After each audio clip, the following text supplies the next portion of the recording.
रामपुर नामक गांव में सुंदरी अपने परिवार के साथ रहती थी। उसके परिवार में उसका पति भीखू और बेटा अंकित और बेटी प्रिया है।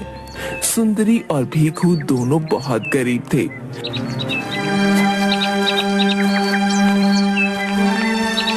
ये दोनों अपने बच्चों को पढ़ाने के लिए खेत में काम करते हैं।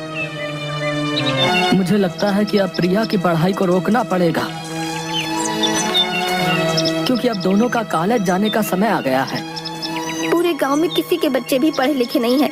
सिर्फ हमने ही बच्चों को पढ़ाया है, लेकिन अब बीच में पढ़ाई से रोकना ठीक नहीं है। तुमको ये लगता है कि मैं अपने बच्चों को पढ़ाना नहीं चाहता हूँ?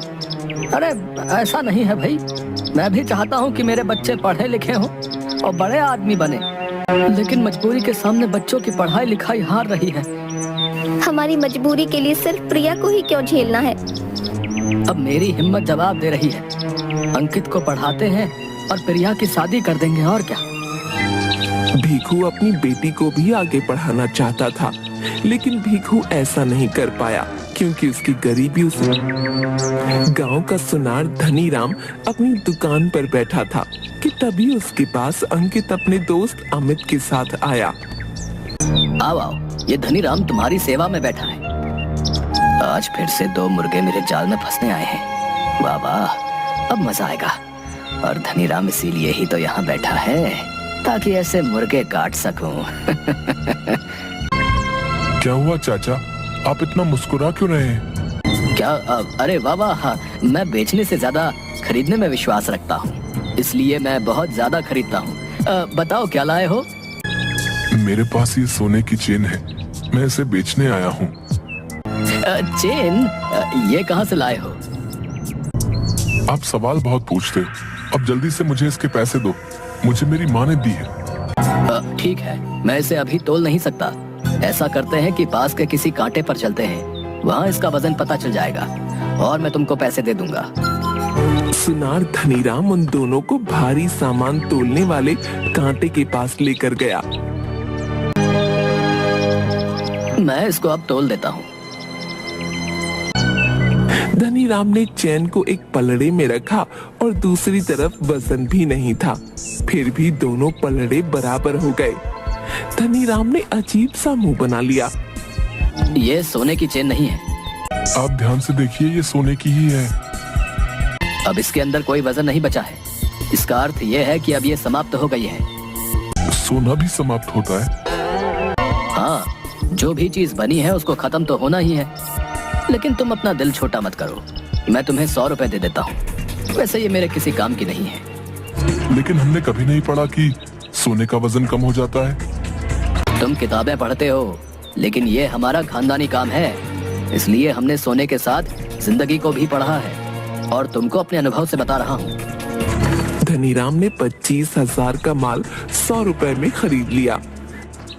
अंकित और अमित दोनों दुखी मन से घर चले गए, लेकिन अंकित इस बारे में बहुत ज्यादा सोच रहा था। पिताजी, वो सोने की चेन जो सुनार को बेचने के लिए दी थी, उसका तो सोना खत्म हो गया है। सुनार ने उसके ये 100 रुपए दिए हैं। क्या? वो बेईमान धनीराम पूरी सोने की चेन ठग गया? इससे सारे गांव वाले परेशान हैं। चलिए पिताजी, पुलिस को बुलाते हैं, उन्हें सब बता देंगे। नहीं बेटा, इससे पहले कई लोगों ने शिकायत की, लेकिन बिना सबूत के कोई फायदा नहीं। वो बेईमान धनीराम बच निकलता है। अंकित, मैं आज तुम्हारा दाखिला शहर के किसी कॉलेज में करा देता हूँ। पापा, लेकिन इतने पैसे कहाँ से आएंगे? तुम्हारी माँ ने अपने सारे गहने धनीराम के पास गिरवी रख दिए हैं। जब तुम पढ़ाई कर लोगे या हमारे पास पैसे हो जाएंगे, हम वो वापस लाकर प्रिया की शादी करा देंगे। लेकिन पापा, वो बेईमान है और आपने माँ के गहने। बेटा, कोई और चारा नहीं था। तुम पढ़ाई पर ध्यान देना, इसके अलावा तुम्हें कुछ भी नहीं सोचना है। अंकित शहर में पढ़ने चला गया।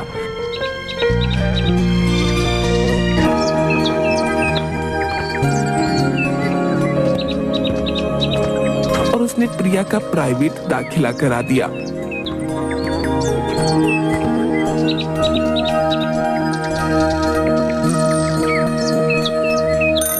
जब भी अंकित घर आता प्रिया के लिए किताबें और पत्रिकाएं लेकर आता।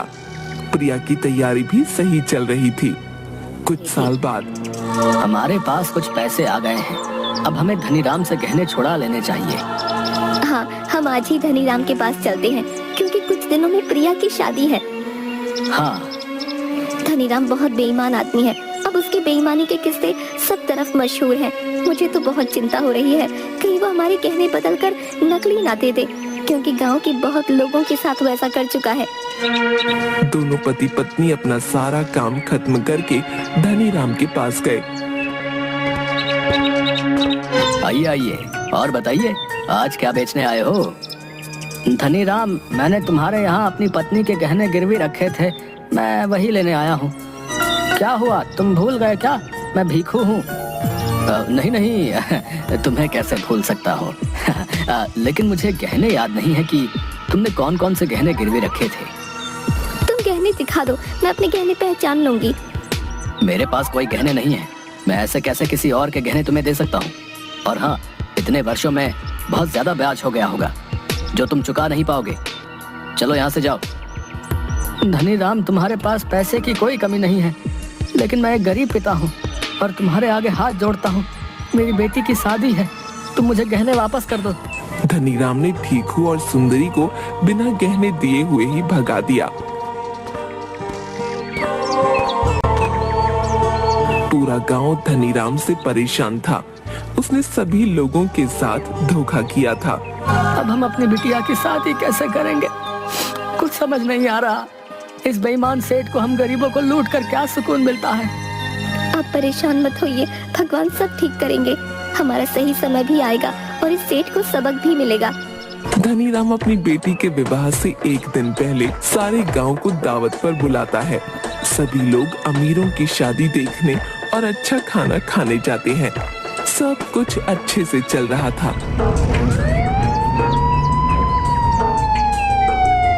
लेकिन तभी वहाँ 3 गाड़ियाँ आकर रुकी। सभी हैरान हो गए। कौन आया है? कौन है? सामने कुछ पुलिस वाले और अधिकारी थे, जिसमें अंकित भी था। अरे अंकित बेटा, तुम इतनी सारी पुलिस के साथ क्यों आए हो? तुमने ऐसा कौन सा गुनाह किया है जो पुलिस वाले तुमको पकड़ रहे हैं? धनीराम, अपनी जुबान संभाल कर बात कर और मुझे साहब कहकर बोल, क्योंकि मैं एक आयकर विभाग अधिकारी हूँ। क्या तुम ये सब? तूने मेरे बाप के साथ न जाने कितनों को ठगा है। मैं आज तेरा हिसाब करने आया हूँ। देखिए साहब, मेरी बेटी की शादी है, अभी ऐसा मत कीजिए। मैं तुमसे कोई निजी दुश्मनी नहीं निकाल रहा हूँ, बल्कि कानून के दायरे में तुमसे बात कर रहा हूँ। आज तुम्हारे सारे काले चिट्ठों का हिसाब होगा। मुझे माफ कर दीजिए, मैं तुम्हारे आगे हाथ जोड़ता हूँ। मैं तुम्हारे पैर पड़ता हूँ। मैं कुछ नहीं करूँगा, मैं सभी का धन वापस कर दूंगा। सभी टीम के सदस्यों ने धनीराम के घर और दुकान पर छापा मारा, जिसमें बहुत सारा अवैध धन पाया गया। गांव वालों का धन उन्हें लौटा दिया गया। अंकित ने धनीराम की बेटी की शादी कराई और फिर अपनी बहन की शादी भी धूमधाम से करा दी। धनीराम को सबक मिल चुका था। ये तो आपने सुना ही होगा, लेकिन जैसे हम दूसरों के साथ करते हैं, ऐसा हमें मिलता है। और सबसे जरूरी बात, शिक्षा बहुत महत्वपूर्ण है, क्योंकि कलम की ताकत से अन्याय को हराया जा सकता है।